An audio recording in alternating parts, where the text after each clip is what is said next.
चलिए चौथे प्रकार की ओर चलते हैं, समकोण त्रिभुज।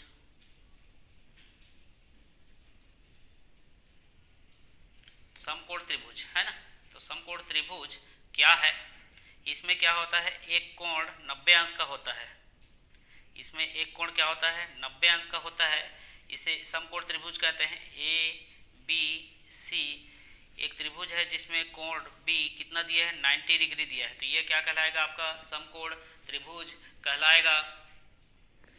तो यहाँ पर हमने देखा त्रिभुज और त्रिभुज के प्रकार। देखते हैं त्रिभुज क्या है ना, त्रिभुज क्या है। अगर आपको पता हो तो कमेंट बॉक्स में कमेंट जरूर करिए। त्रिभुज दो शब्दों से मिलकर बना है, त्रि और भुज। तीन भुजाओं से बने आकृति को है ना क्या बोलते हैं, त्रिभुज कहते हैं।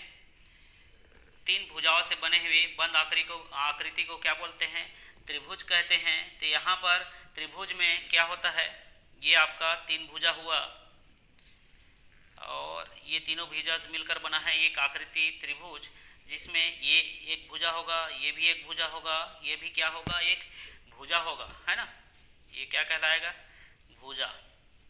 ये भी आपका भुजा है और ये भी क्या है, आपका भुजा।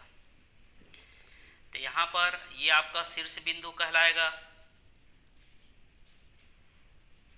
ये अभी आपका क्या कहलाएगा, शीर्ष बिंदु, और ये भी कहलाएगा आपका शीर्ष बिंदु। यहाँ पर कोण बनेगा, ये भी कोण बनेगा, ये भी क्या बनेगा, कोण बनेगा।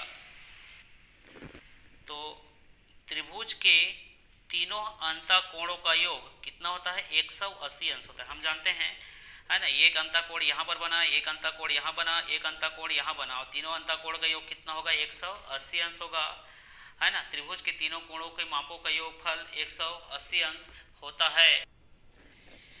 तो यहाँ पर ट्रायंगल का प्रॉपर्टी की बात करते हैं, तो इसमें प्रॉपर्टी क्या आएगा, तीन भुजाओं से बनी हुई बंद आकृति है ना।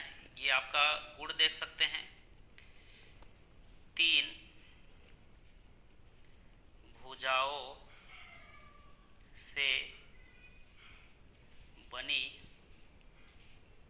आकृति है। त्रिभुज जो है तीन भुजाओं से बनी आकृति है। कैसी आकृति है, तो एक बंद आकृति है ना। तो यहाँ लिख सकते हैं ये क्या है, बंद आकृति है। और तीनों भुजा का योग, त्रिभुज के तीनों भुजा, कोण ए प्लस कोण बी प्लस कोण सी का योग कितना होगा, 180 अंश। या लिख सकते हैं त्रिभुज के तीनों अंतःकोण का योग कितना होता है, 180 अंश होता है।